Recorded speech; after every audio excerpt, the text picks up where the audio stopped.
This reading is for someone who has great unconditional love for somebody in their life, whether it be a child, a partner, or a family member. But they're going through a really difficult time right now, and this difficult time is spilling over into your life and kind of disrupting your peace. And if you're in an experience like this message is for you. And we'll start with our oracle card. We got, now is the hour, now is the power. Exist not in memory nor anticipation of tomorrows, but in loving and courageous connection with this moment. This will keep you centered and strong and clear. Then we have a blessed idea. An idea manifests endless blessings, but you must act to bring the idea to life. The time is right. Know that the world is full of ideas floating around aimlessly until someone notices and breathes life into them. This is your time to shine. Have faith. A blessing in a relationship. A current relationship is reflecting something that is wounded inside you, a wound from long ago, perhaps even from a past life. Look within, find the part of you that is wounded, and send it love. All will heal, and you will be stronger and wiser for it. And the last oracle card is Show the World the Real You. These oracle cards are inviting you to do your best to stay in the present. When things aren't going well, it's really easy to be afraid that everything's going to go to crap, and it can be really difficult to stay in the present. And I thought this was interesting that we got a blessed idea. When someone's going through a difficult time, we can really want to get in there and help them fix whatever's going on.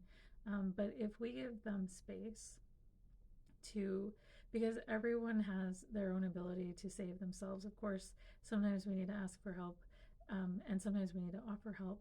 But when it comes to things like this, sometimes it's okay to give them space. And when they have that space, they'll discover the real them underneath all the stuff that's going on.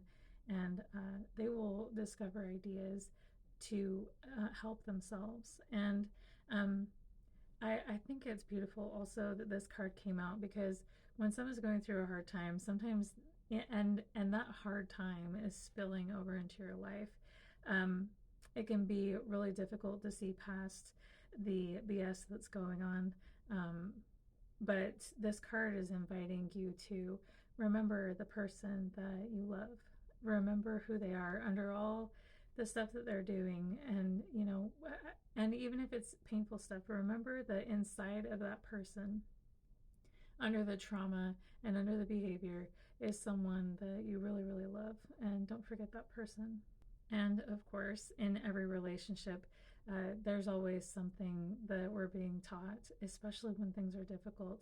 So as you reflect on what this experience with this person is showing you, it could be, triggering your wound of abandonment, or triggering wounds around your self-worth.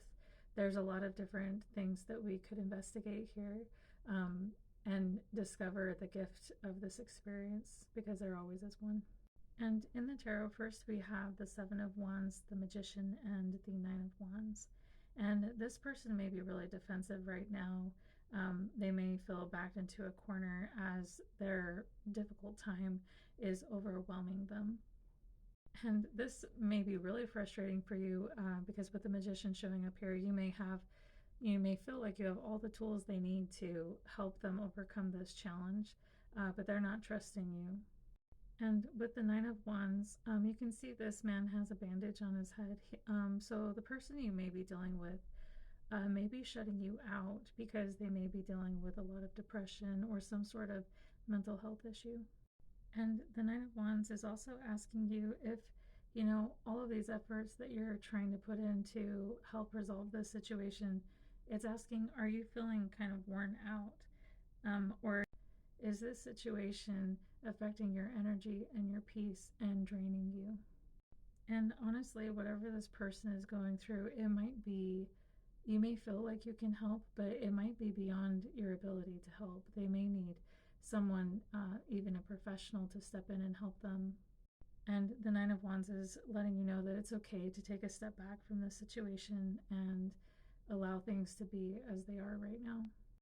But in taking a step back, that doesn't mean you need to abandon your person or withdraw love from this person because actually it's what they need most right now. You can still give them space and also still hold love for them. And honestly, when we're handling other people's tough times, it's important to remember that it's not our responsibility to heal it for them. That's their responsibility. So we can give them space to figure that out, and we can protect our peace. Because sometimes they can take that difficult time out on you. But really, people only give pain because they're in so much pain themselves. So if we clear our pain and what we're experiencing in this relationship with this person, it will help to release the pain from both of you. And also, when we clear that pain, underneath that, we can discover more love that we can offer this person. And that doesn't mean that you don't have the right to stand up for yourself, and it doesn't mean that you can't ask to be treated better. But it's important to recognize that sometimes these people, as they're going through a difficult time, they don't have it in them to treat us the way we deserve right now. So it's really important for us to not make rash decisions based on temporary circumstances and be able to get to a place where we're in such a healthy place that we are able to see what really matters here.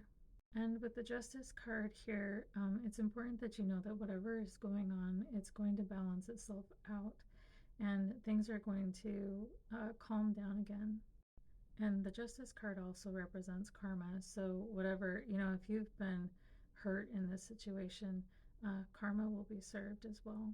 And the Two of Wands is inviting you to move forward and not stay stuck in situations that feel stuck. It's okay for you to turn your back on things that aren't progressing and situations where it's draining you and your peace. You are free. You don't have to stay stuck with stuck people. And of course, we can be there when people are ready to step into healing and to step into growth. We can be there to assist them when they're ready to step into that, but we don't have to stay stuck with them. And with time, this difficult chapter is going to come to an end and everything's going to fall back into place as it should. And I thought that the bottom of the deck energy was significant as well. At this time, you can feel so much anxiety about what's going on and not sure how things are going to turn out. But if you get into your heart space, then that's going to lead you to your wish fulfillment in the situation, and whatever that is, even if that's just finally obtaining the peace that you seek, you're going to be able to get there as you clear the pain and you clear the worry, stay in the present moment, and move through this difficult situation in your heart space, giving yourself time to rest and giving yourself all the peace that you can at this time. And that's going to create the new ideas and the new opportunities that can change this whole situation for the better. And there's a quote that I wanted to share with you by Gabor Mate, and he talks about the song Come Heal or Come Healing by Leonard Cohen. And he quotes the song, it says, "O troubledness concealing in undivided love, the heart beneath is teaching to the broken heart above." And he teaches that no one is actually broken, and underneath the broken heart that we have, there is a heart that is whole, and we can have the opportunity to learn from the heart that's always been whole. So you may feel frustrated in this situation, like this person's broken and there's no hope, but underneath all of that trauma, as we talked about before, underneath all the crap that they're doing, there is a whole and beautiful heart, and the beautiful person that you've always loved, they're in there. And the song that my guides wanted me to include in this reading as a message for you is called Infra-red by 3 Days Grace. And in the beginning of the song, he says, "In the darkness, I see your light." The most important thing you can do for the person you love is to keep your light ablaze and help them find their way by keeping that light ablaze, and to not see them in black and white, but in infrared. Check out the lyrics, they're awesome.